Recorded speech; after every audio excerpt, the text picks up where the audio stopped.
Let's see better. The next topic is on the chapter of the magnetic field.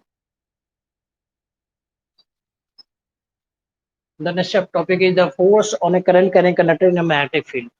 Okay, force on current carrying conductor in a magnetic field.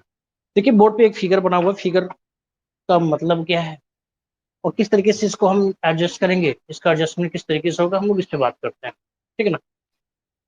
अगला topic हमारा है force on A current current conductor in a magnetic field. Magnetic field में अगर किसी conductor के ऊपर force apply किया जा रहा है तो फोर्स का डायरेक्शन क्या होगा और ये फोर्स किस किस फैक्टर पर डिपेंड करेगा ना।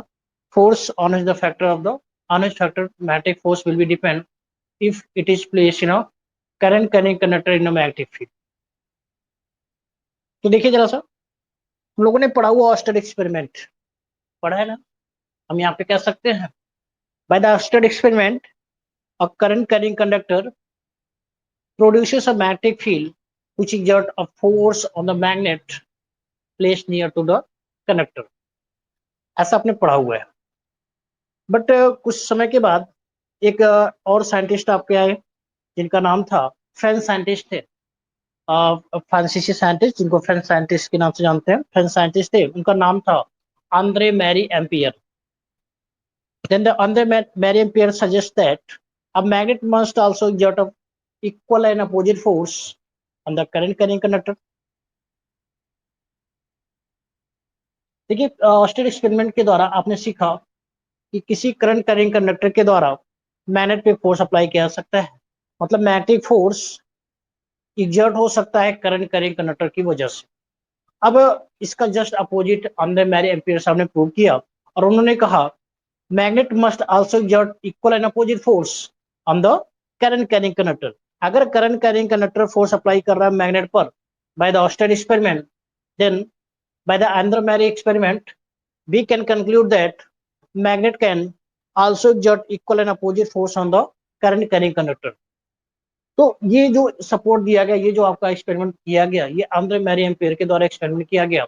इस एक्सपेरिमेंट का पहले स्ट्रक्चर देख लें, किस तरीके से स्ट्रक्चर उन्होंने बनाया। देखिए उन्होंने एक वायर लिया, वायर आपका ए और सी, ए सी वायर, दो वायर लिया गया ना। एक वायर जिसके दो एंड बने हुए, एक एंड आपका ए है, दूसरा सी है।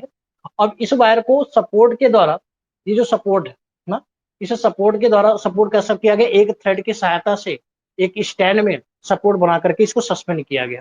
ठीक है ना, ये स्टैंड आपका है। ठीक, इस स्टैंड में एक वायर, और वायर कैसे लगा हुआ, वायर के साथ में आपका यू शेप में मैग्नेट है। यू शेप वाला मैग्नेट हमने आपको बताया था। आपके मैग्नेट आपके तीन टाइप के बनते हैं, bar magnet, U shape magnet and the circular magnet. तो यू शेप मैग्नेट लेकर के, यू शेप मैग्नेट के साथ साथ एक आपका वायर, कॉपर वायर लिया गया, यहाँ पे कॉपर वायर को लेकर के थ्रेड की सहायता से सपोर्ट कर दिया गया ना, मतलब सस्पेंड किया गया। और उसके बाद दोनों वायर के दोनों एंड को, अलग अलग दो एंड यहाँ पे जो बने हुए, ए एंड को बैटरी के प्लस से और सी एंड को बैटरी के माइनस से की और रियोस्टेट के साथ एडजस्ट करते हुए कनेक्ट कर दिया गया। यहाँ पे रियोस्टेट लेने का मतलब यह है कि after some times we can change the direction of the electric current.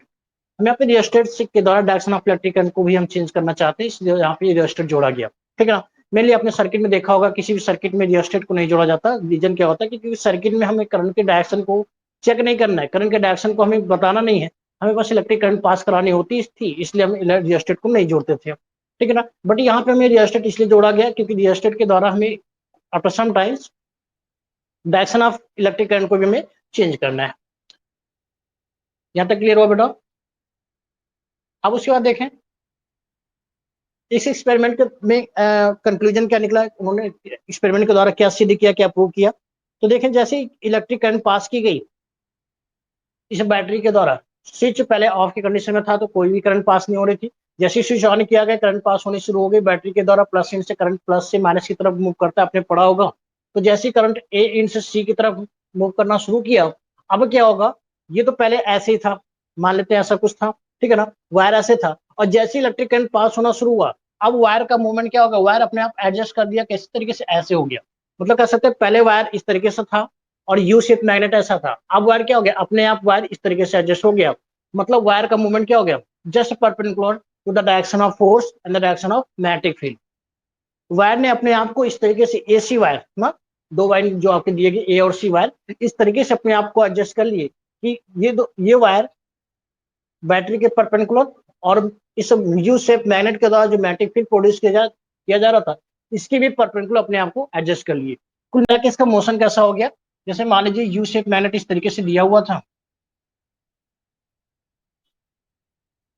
अब यू शेप मैग्नेट में यहाँ पे बताया गया कि मैग्नेट का ये एन पोल है, दूसरा एस पोल है, तो मैग्नेटिक फील्ड आपकी एन टू एस बनेगा, कुछ ऐसा बनेगा ना। अब इस तरीके से मैग्नेटिक फील्ड बनने की वजह से क्या होगा, यहाँ पे जो हमने वायर एडजस्ट किया था, अब वायर का मूवमेंट क्या हो जाएगा, just perpendicular to the magnetic field.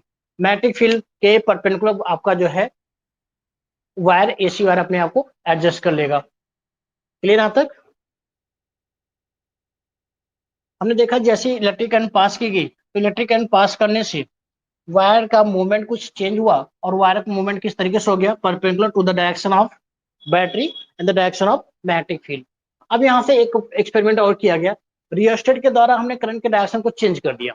Current के डायरेक्शन को चेंज करने का मतलब, अब एक मिनट यहाँ पे देखें, जब रियोस्टेट हमने चेंज नहीं किया, फर्स्ट कंडीशन में देखें, फर्स्ट कंडीशन में ये हुआ कि जो एसी वायर था इसने अपने आप को एडजस्ट किया। मूवमेंट देखिएगा जरा सा हाथ का, मान लेते हैं अगर ये आपका थंब, ऐसा सपोज करते हैं, मान लीजिए थंब हमारा ए है और ये आपका फोर फिंगर सी है, ठीक है ना। तो ये वायर का मूवमेंट कैसा हो गया, कुछ इस तरीके से हो गया, ठीक है ना। थंब आपका इस साइड में और आपका फोर फिंगर मतलब सी इन आपका बाहर की तरफ आ गया, मतलब सी बाहर की तरफ और ए इस मैग्नेटिक फील्ड के अंदर की तरफ उस साइड चला गया। अब जैसे हमने रियोस्टेट के द्वारा करंट को चेंज किया, करंट के डायरेक्शन को चेंज किया, डायरेक्शन ऑफ द करंट क्या हो जाएगा, अपोजिट डायरेक्शन में अगर फ्लो होना शुरू हो गया, तो इस वजह से क्या होगा, अब डायरेक्शन ऑफ इलेक्ट्रिक वायर का डायरेक्शन भी अब क्या होगा, चेंज हो जाएगा। चेंज कैसे था, पहले आपका फोर फिंगर मतलब सी इन बाहर की तरफ था, अब सी इन क्या हो जाएगा, अंदर की तरफ हो जाएगा, और ए इन बाहर की तरफ आ जाएगा। मतलब वायर के डायरेक्शन को हमने चेंज कर दिया, ठीक है ना। वायर अब आपका कुछ इस तरीके से रोटेट करना शुरू हो गया, और ये वायर का जो रोटेशन है, वायर का रोटेशन आपका यही शो करेगा कि इस वायर पे करंट का भी प्रभाव पड़ा। इस वायर पे U shape magnet means magnet के द्वारा जो मैग्नेटिक फील्ड प्रोड्यूस हुई, इस मैग्नेटिक फील्ड का भी वायर पे अपना एक प्रभाव पड़ा, ठीक है ना। एक्सपेरिमेंट समझ में आया। एक्सपेरिमेंट में बस इतना ही किया गया कि जैसे इलेक्ट्रिक करंट पास की गई बेटा, इलेक्ट्रिक करंट पास करने के बाद इस वायर के मूवमेंट को देखा गया। वायर का मूवमेंट, जब इलेक्ट्रिक करंट पास हुई तो वायर का मूवमेंट जस्ट मैग्नेटिक फील्ड के परपेंडिकुलर डायरेक्शन में और बैटरी के भी परपेंडिकुलर डायरेक्शन में एडजस्ट हो गया। दूसरी बार हमने रियोस्टेट के द्वारा बैटरी मतलब कि इलेक्ट्रिक करंट के डायरेक्शन को चेंज करके देखा, तो जैसी डायरेक्शन चेंज किया गया तो एसी जो आपका वायर था, दो एंड वायर थे, ये वायर का आपका जो direction, motion of the direction, ये फिर से चेंज हो गया, लेकिन परपेंडिकुलर डायरेक्शन में ही बना रहेगा। क्लियर यहां तक। तो देखिए जैसा कंक्लूजन क्या निकाला उन्होंने इस एक्सपेरिमेंट के द्वारा, कंक्लूजन ये निकाला मेरी एम्पियर साहब ने, कंक्लूजन निकाला कि the movement of copper wire, ये जो कॉपर वायर का जो मूवमेंट था, इसके द्वारा हमें क्या पता चला, इसके द्वारा हमें ये पता चला बेटा, a force is exerted on that current carrying wire. इस करंट कैरिंग वायर पे क्या एडजस्ट हुआ, देखिए आपने पहले से पढ़ा हुआ कि किसी भी सब्सटेंस को तब तक हम मूव नहीं करा सकते जब तक उस सब्सटेंस पे हम बाहर से कोई एक्सटर्नल फोर्स अप्लाई ना करें, ठीक है ना। तो इस वायर पे वायर का मूवमेंट, वायर मूव कर रहा है, वायर का मूवमेंट हमारा ये बता दे कि वायर के मूवमेंट का मतलब क्या हुआ, क्योंकि हमने इस वायर को बेटा पहले से थ्रेड की सहायता से सपोर्ट कर रखा है, मतलब बाहर से वायर को टच करने का कोई ऑप्शन नहीं है, पहली चीज।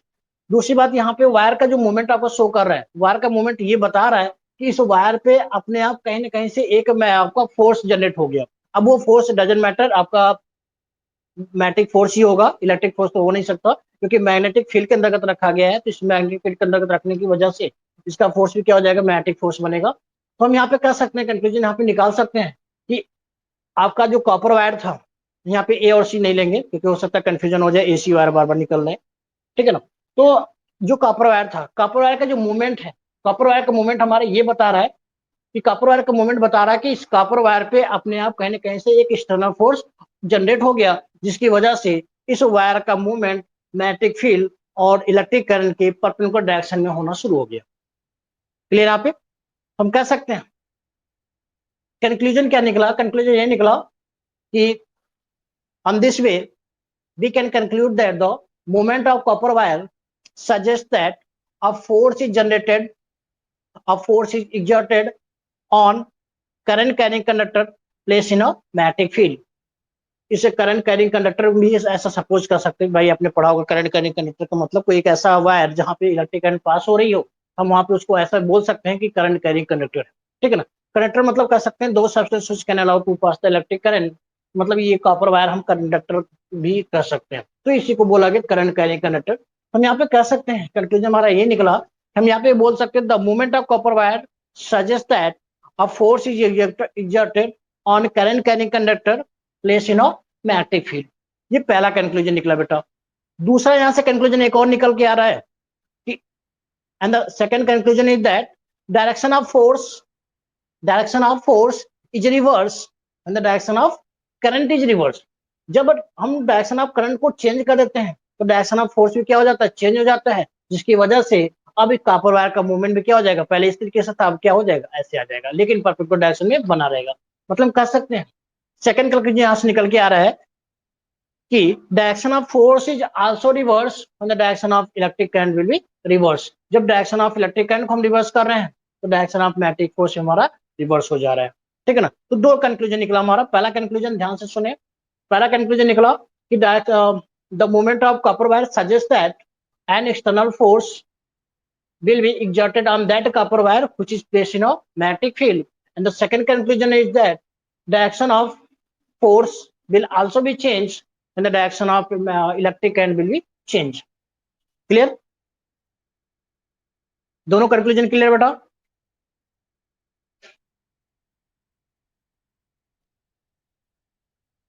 दोनों कंक्लूजन में किसी को कोई समस्या? अब देखिए हम दोनों कंक्लूजन से दो इक्वेशन यहाँ पे बनाने जा रहे हैं। इक्वेशन आपका बनेगा, यहाँ पे देखिए एक चीज और भी कर सकते हैं, हम यहाँ पे बोल सकते हैं direction of force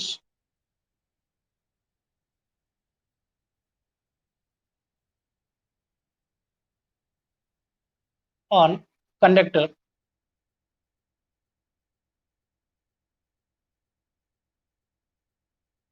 depends on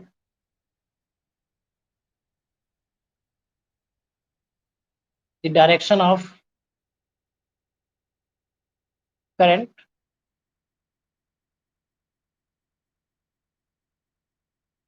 and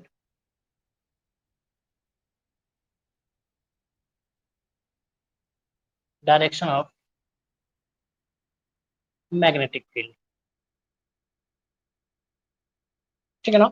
यहाँ पे ये लाइन बोली जा सकती है कि direction of force on the conductor depends on the direction of current and the direction of magnetic field. जो फोर्स जनरेट हुआ था, फोर्स किस पे जनरेट हुआ था बेटा, इस वायर पे जनरेट हुआ था, जिसकी वजह से वायर का मूवमेंट शुरू हो गया था। तो वायर पे जो फोर्स अपने आप जनरेट हुआ, एक्सटर्नल फोर्स जो जनरेट हुआ, ये दो फैक्टर पे डिपेंड करेगा। पहला फैक्टर आपका होगा डायरेक्शन ऑफ करंट पे और दूसरा फैक्टर होगा डायरेक्शन ऑफ मैग्नेटिक फील्ड पे। क्लियर। अब देखिए यहां से हम यहां से भी बोल सकते हैं,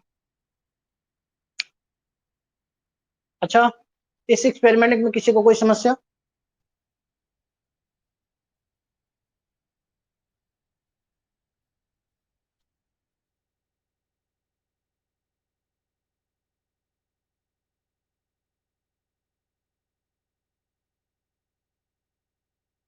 any problem? Clear.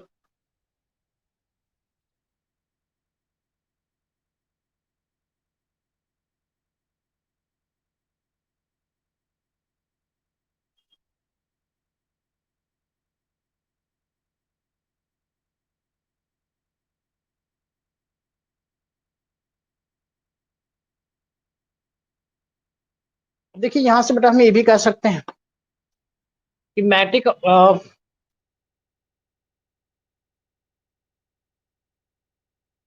Magnitude of force acting on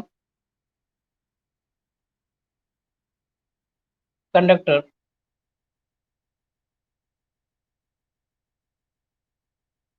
placed in a magnetic field placed in a magnetic field perpendicular to it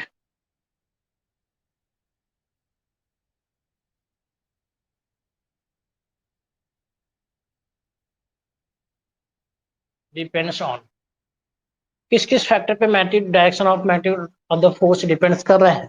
तो पहला फैक्टर होगा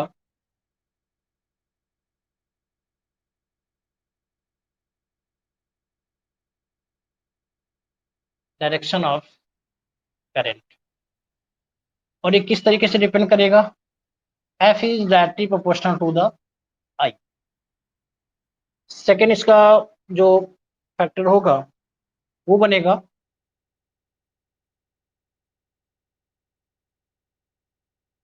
मैग्नीट्यूड ऑफ मैग्नेटिक फील्ड, मतलब कह सकते हैं F is directly proportional to the B, where B is the denoted as magnitude of the magnetic field.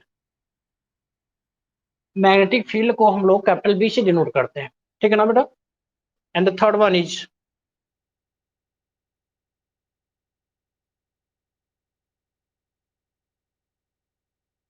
Length of conductor, that F is directly proportional to the L, right. अब अगर मान लीजिए हम इन तीन जो तीन क्वेश्चन में बनाया यहाँ पे, देखिए आपने देखा क्या कि magnitude of the force will be directly proportional to the current, directly proportional to the magnetic field and directly proportional to the length of the conductor. जितना ज्यादा लेंथ होगा मैग्नेटिक फोर्स उतना ही ज्यादा वहां पे जनरेट किया जाएगा। अगर मान लीजिए इन तीन क्वेश्चन को हम कंबाइन कर दें, हम ऐसा लिख सकते हैं ऑन कंबाइनिंग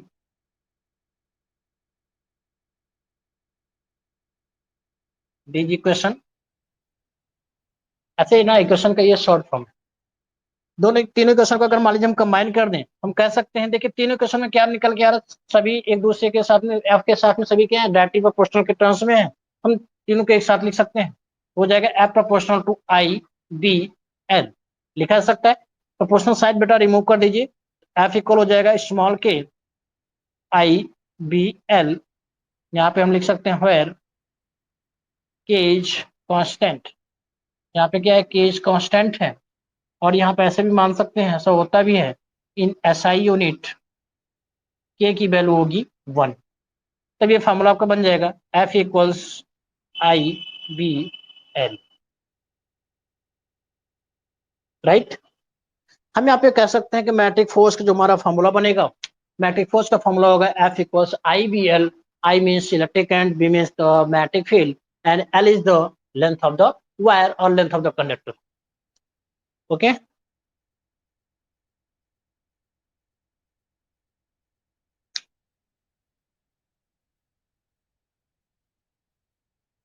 क्लियर बेटा।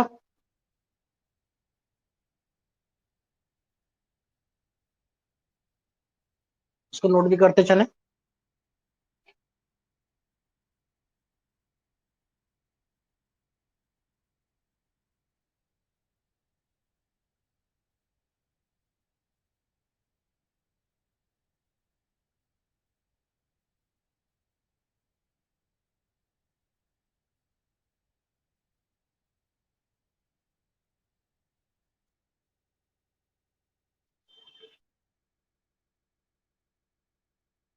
नोट कर लिया सब लोगों ने।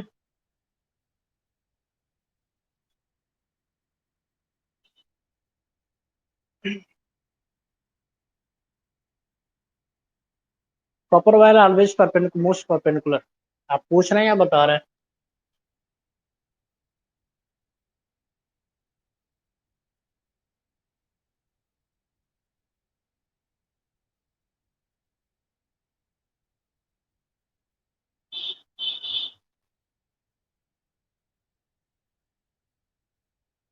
वही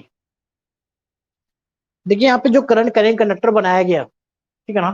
करंट कनेक्ट कंडक्टर बनाने का मतलब क्या था कि हमने यहाँ पे एक कॉपर वायर लिया है and you well known that the copper is the good conductor of the electricity compared than the other wires, and you also know that as silver wire is the best conductor of electricity because but we can't take silver wire due to the high cost.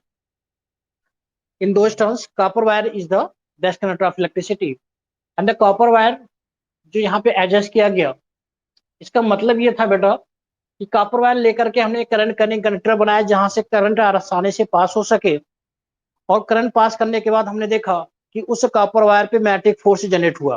तो magnetic force का direction देखा गया कि magnetic force ने copper wire को move करा दिया, और मूव किस तरीके से कराया, मैग्नेट के परपेंडिकुलर डायरेक्शन में और करंट के परपेंडिकुलर डायरेक्शन में मूव कराया। यहाँ पे ये नहीं सोचना है कि कॉपर वायर मूव क्यों हो रहा है। कॉपर वायर मूव हो रहा है because of the magnetic force, force generate होने की वजह से कॉपर वायर मूव कर रहा है। हमें ये फोकस करना है, ठीक है ना, ये नोट हो गया।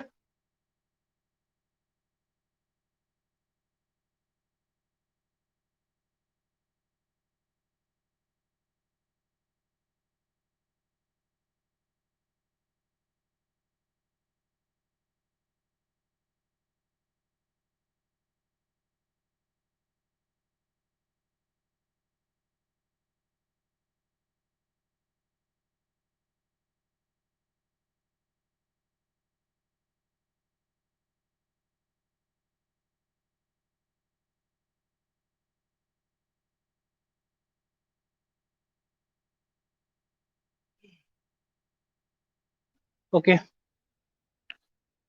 सो नेक्स्ट,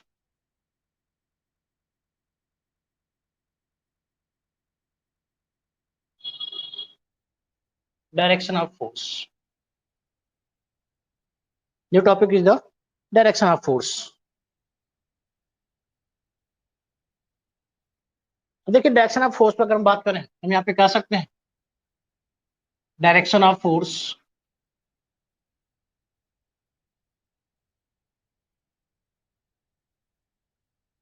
इज डायरेक्टली, ऐसे बोल सकते हैं, direction of force is perpendicular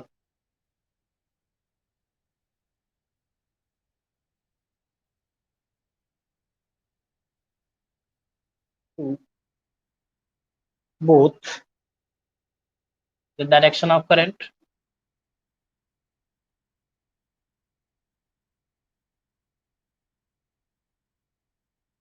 and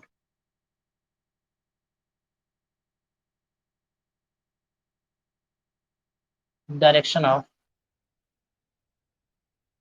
magnetic field. Okay, हम यहाँ पे बोल सकते हैं कि direction of force is directly proportional, या फिर ऐसा बोल सकते हैं direction of force is perpendicular to the both the direction of electric current and the direction of the magnetic field. और देखिए, यहाँ पे जो बताया गया कि direction of force is directly proportional is perpendicular to the electric current and the magnetic field, और इसी बेस पे एक लॉ बना दिया गया जो कि आगे चल करके हम लोग जस्ट पढ़ने वाले हैं, Fleming's left hand rule.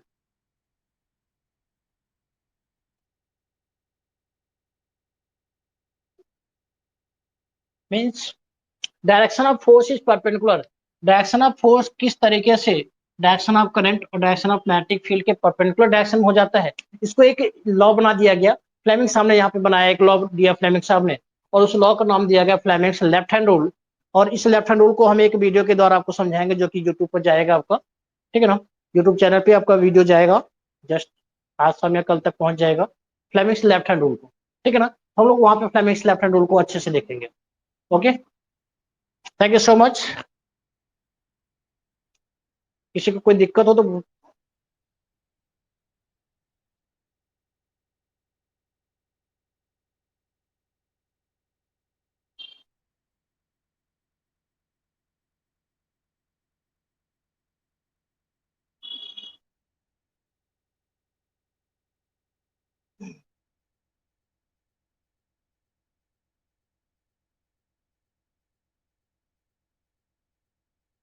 Sir B place conductor. देखिए एक चीज और सुन ले थोड़ा सा, एक चीज और यहाँ पे, जस्ट अब तक ये क्लास जो वीडियो चल रहा था ना, वीडियो हमने रिकॉर्डिंग फॉर्म में रखा हुआ था, जस्ट अभी हमने वीडियो क्लोज किया, ठीक है ना। तो क्लास के दौरान जब तक टॉपिक खत्म ना हो जाए आप अपने कोई क्वेश्चन ना रखें, ठीक है ना। क्वेश्चन रखने होगा तो क्लास के लास्ट में, सबसे लास्ट में 10 मिनट आपको हम एक्स्ट्रा टाइम देंगे वहाँ पे क्वेश्चन पूछने के लिए, ठीक है ना।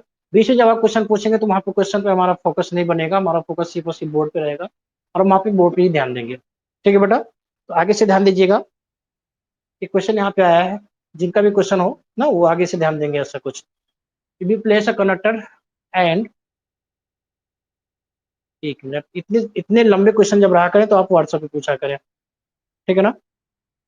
if we place a conductor and the direction if we place conductor and the direction of current, देखिए डायरेक्शन ऑफ करंट को आप कैसे प्लेस कर सकते हो, पहली चीज इसका क्वेश्चन था ऐसी जी, आपने लिखा हुआ if you place a conductor and the direction of current, आप डायरेक्शन ऑफ करंट को किस तरीके से प्लेस करोगे, आज तक तो ऐसा कहीं प्लेस किया नहीं गया कि डायरेक्शन ऑफ करंट को हम प्लेस करें, ठीक है ना। आपका क्वेश्चन यहाँ पे मिस्टेक। चलिए आगे, is parallel to the direction of magnetic field there will be any movement और नॉट, देखिए पैरेलल फॉर्म में जब आप रखेंगे ना, देखिए बेटा पैरेलल फॉर्म में जब भी रखा जाएगा तो डायरेक्शन ऑफ वायर का जो मूवमेंट है वो बिल्कुल नहीं होगा, ठीक है ना। यहाँ पे जो आपका क्वेश्चन है विल बी एनी मूवमेंट्स, आप आंसर लिखेंगे नो मूवमेंट, ठीक है ना। पैरेलल फॉर्म में जब ये हो जाएगा आपका वायर, अगर पैरेलल फॉर्म में आपने रखा हुआ डायरेक्शन ऑफ करंट के और डायरेक्शन ऑफ मैग्नेटिक फील्ड के, तब कोई मूवमेंट वहां पे नहीं बनेगा, ठीक है ना। आपको वहां पे लिखना चाहिए था direction of if you place conductor and current, वहां लिखना चाहिए था ना, डायरेक्शन ऑफ करंट नहीं होगा वहां पे, ठीक है बेटा।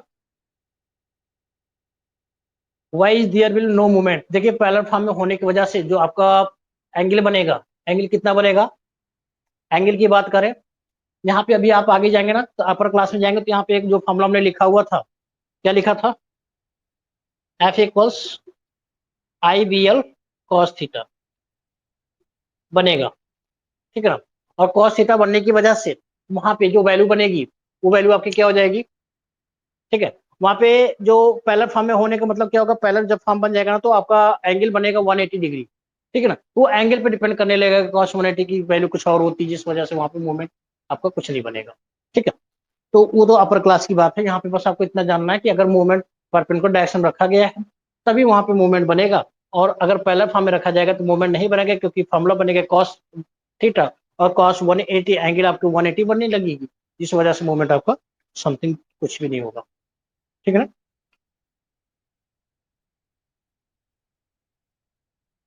ओके, और कोई क्वेश्चन किसी का।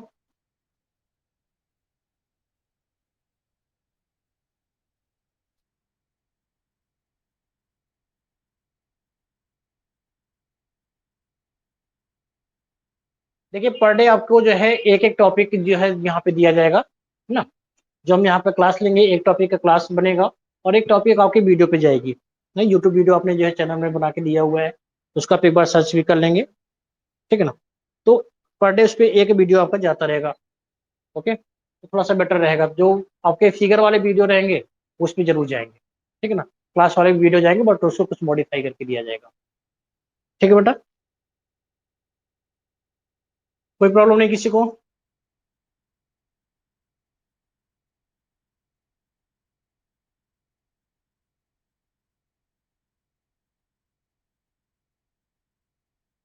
Okay, thank you so much. Thank you, bye bye.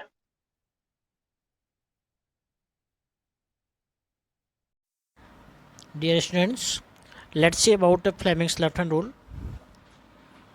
Fleming's left hand rule is designed by a scientist named as Alexander Fleming, and this rule is used to find the direction of current in the context of the motor, such as the DC motor. In this figure, you can able to see three fingers of left hand. This is our thumb, this is forefinger, and this is the center finger. We adjust our first three fingers of left hand in such a way that these fingers make perpendicular to each other. We can say thumb makes perpendicular to the forefinger and forefinger makes perpendicular to the center finger. In this context, center finger becomes also perpendicular to the thumb. If we adjust our first three fingers in such a way that these are perpendicular to each other, then thumbs shows the direction of motion of the force, forefinger gives the direction of magnetic field, and the center finger gives the direction of electric current. Okay, You can also able to see here a new word such as the flux. Then what is the flux? देखिए यहाँ पे आप देख पा रहे होंगे flux के बारे में एक नया वर्ड आपको मिला होगा, फ्लक्स। फ्लक्स का मतलब क्या होता है? फ्लक्स आप आगे के क्लास में जाकर के आप रीड करेंगे फ्लक्स के बारे में, जिसको बोलते हैं मैग्नेटिक फ्लक्स। देखिए फ्लक्स का मतलब होगा किसी मैग्नेटिक फील्ड में एक निश्चित एरिया में जितनी number of magnetic field lines pass होंगी उनको बोला जाएगा magnetic flux. A number of magnetic field line passes in a certain area present in a magnetic field is called the magnetic flux. Then we can illustrate this rule as if we hold our first three fingers of left hand in such a way that these are perpendicular to each other, then thumb shows the direction of motion of conductor या direction of force भी आप कर सकते हो। Four finger give the direction of magnetic field, आप यहाँ पे direction of magnetic field ही बोलेंगे, लाइन ऑफ फोर्स ना बोल करके। And centre finger give the direction of electric current और डायरेक्शन ऑफ द करंट। इस लॉ का यूज़ किया जाता है इलेक्ट्रिक मोटर या डीसी मोटर में करंट के डायरेक्शन को पता करने के लिए। आपने देखा होगा फिगर, ये बाएं साइड में एक फिगर आपको दिख रहा होगा, इस फिगर की हम बात कर रहे हैं। इलेक्ट्रिक मोटर का कंस्ट्रक्शन आपने पहले से पढ़ा होगा, अर्लियर वीडियो में हमने आपको वीडियो भी बना करके दिया हुआ है। मोटर में आपने देखा है कि दो हैवी मैग्नेट लिए जाते हैं, एक मैग्नेट एन और दूसरा मैग्नेट एस। दो मैग्नेट के दो साइड, इस मैग्नेट के अदर साइड दूसरे साइड भी होंगे वहाँ पे, और दोनों मैग्नेट के बीच में एक लॉन्ग रेक्टेंगुलर कॉइल रखा जाता था, और कॉइल को बैटरी से कनेक्ट करके कॉइल में इलेक्ट्रिक करंट पास की जाती थी, और मैग्नेट के द्वारा मैग्नेटिक फील्ड जनरेट होता था। मैग्नेट के द्वारा हम कह सकते हैं यहाँ पे मैग्नेटिक फील्ड जनरेट होगा, और ये magnetic field magnetic force apply करेगा। मैग्नेटिक फोर्स अप्लाई होने की वजह से आपका कॉइल रोटेट करता था। तो कॉइल का रोटेशन किस तरफ से है, मैग्नेटिक फील्ड का डायरेक्शन किस तरफ है, और करंट किस डायरेक्शन में फ्लो होगी, अगर हमें इस चीज़ को पता करना है तो हम कॉइल पर, मैग्नेटिक कॉइल पर जो हमने कॉइल लिया हुआ है उस कॉइल पर हम Fleming's left hand rule apply करेंगे। सपोज करें ये कॉइल है और इस कॉइल पे हमने मैग्नेटिक हमें डायरेक्शन ऑफ करंट कैलकुलेट करना है, तो हम इस कॉइल पे ये जो लाइन है, इस लाइन की बात कर रहे हैं, इस लाइन पे देखिए हमने लाइन यहाँ पे ड्रॉ किया हुआ है, इस लाइन की हम बात कर रहे हैं बेटा। इस लाइन पे हम जो है अपनी उंगली को इस तरीके से एडजस्ट करेंगे, क्योंकि हमें पता है ऑलरेडी कि यहाँ पर आप देखें तो ये जो लाइन पास हो रही है, ये लाइन क्या शो कर रहा है, ये लाइन बेटा शो कर रहा है डायरेक्शन ऑफ मैग्नेटिक फील्ड। तो डायरेक्शन ऑफ मैग्नेटिक फील्ड आपका फोर फिंगर बताता है फ्लेमिंग्स लेफ्ट हैंड रूल में। तो अगर हम फोर फिंगर को इस तरीके से एडजस्ट करें डायरेक्शन ऑफ मैग्नेटिक फील्ड के डायरेक्शन में, तो थंब हमारा ऊपर की तरफ होगा और सेंटर फिंगर हमारा कुछ बाहर की तरफ निकला होगा। तो थंब जिस डायरेक्शन में होगा वो बताएगा direction of motion of conductor, और सेंटर फिंगर का जो हमारा डायरेक्शन बनेगा वो सेंटर फिंगर बताएगा डायरेक्शन ऑफ इलेक्ट्रिक करंट। इस फिगर को आप किसी अलग जगह पे पेज पे बना करके और उस कॉइल पर अपने हाथ को रख करके आप direction of electric current, direction of motion of conductor आप जज कर सकते हो, फाइंड आउट कर सकते हो। बोर्ड एग्जाम के कॉन्टेस्ट में फ्लेमिंग्स लेफ्ट हैंड रूल को ओनली रूल्स पूछे जाते हैं। Illustrate the Fleming's left hand rule और define Fleming's left hand rule in which terms we can use Fleming's left hand rule. 3 type के question आपके बनते हैं, और रूल्स तो आपको पता है। रूल्स अब बस आप इतना ही लिखेंगे, if we hold our first 3 fingers of left hand in such a way that these are making perpendicular to each other, then the thumb points the direction of motion of conductor, forefinger give the direction of magnetic field, and center finger show the direction of electric current, Fleming's left hand rule is used to find the direction of electric current in the context of the motor.